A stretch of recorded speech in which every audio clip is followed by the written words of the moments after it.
So let me ask a question with regard to gaining insight. We talk about current situation. That makes sense. We talk about future intentions. That makes sense. We talk about feelings. A little bit more nebulous for some people, but that makes sense. But then we use this term family and business dynamics. So what are we talking about when we say family dynamics? Oh, it's such an interesting idea. If we just go back a little bit in the history of our industry, the classic relationship was individual to individual, advisor to client.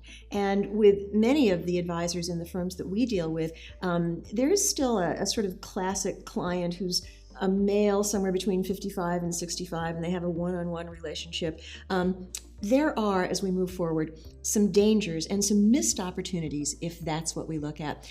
You think about the things that we talk to our clients about retirement planning, about legacy planning. I would venture a guess that almost every one of our certified wealth strategist candidates has had the experience of having a couple in the office, and they'll say, what is your view of retirement? And they find A, that this is the first time that they have ever talked about it, and B, they don't see it the same way. So what happens when you only have one family member making the decision ostensibly for all of them is that the absent member has veto power. I mean, that's only one example. You think about a business owner who's planning a succession plan, who maybe has a child who works in the business and one who doesn't, and how do you equalize that opportunity? So understanding the dynamic of the family, who is interested in what, who's good at what, who might be of the children already kind of very well established financially and who might need some help. One of the things that we often talk about, and you'll see it in your self-study program, is that when we think about legacy planning, for example, fair doesn't necessarily mean equal. But for the advisor, to not have an awareness of the family dynamic really stymies your effectiveness. So, Bill, I think about Linda's comments there around family dynamic. That brings to a point that you and I have talked about before, and that is very often we as advisors think of our client as an individual, but your research introduces a totally different take to that. The client isn't necessarily the individual. The client really should be the family. Tell us a little bit more about that. The main anchor for our CWS advisors is around making that mind shift between the account owner being the client and the family of the account being the client. And there's a couple of reasons to do that. One is certainly to serve that client really well. What is our value promise to our clients? Is to help improve them and their family's financial situation. And that's the value promise that we're trying to bring across a broad spectrum of wealth management topics, right? So that at the end, the family has a really wonderful, well-crafted wealth strategy to help them now and then to be able to move into the future. So that's the first piece. That's the moral high ground for us. The second is more economic, right? It's for the CWS practitioner so that their practice and their business can remain viable. And from a viability standpoint, what we're really thinking about is helping the advisor to realize the total economic value of their book of business. So this has to be a stair-step process. You don't move from having worked in your example, Linda, historically just with the patriarch, to all of a sudden flipping a switch one day and says, well, the entire family's the client. We're going to change everything about the way that we work. There's a level of engagement that needs to take place, and we need to stair-step that process. Linda, if you could, talk first about building that level of engagement, perhaps with the matriarch, if historically the relationship has been primarily with the patriarch. Well, let's approach this two ways, and I will be more than happy to talk about patriarchs and matriarchs. Okay. But before we do, let's just talk about couples. One of the things that we see in pretty much every couple is a division of responsibility.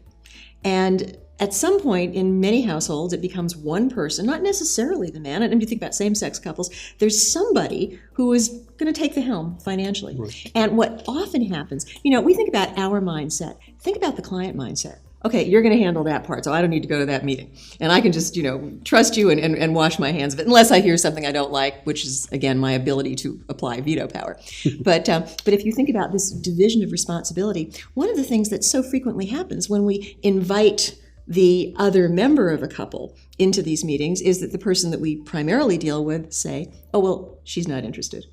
or that's not really his department.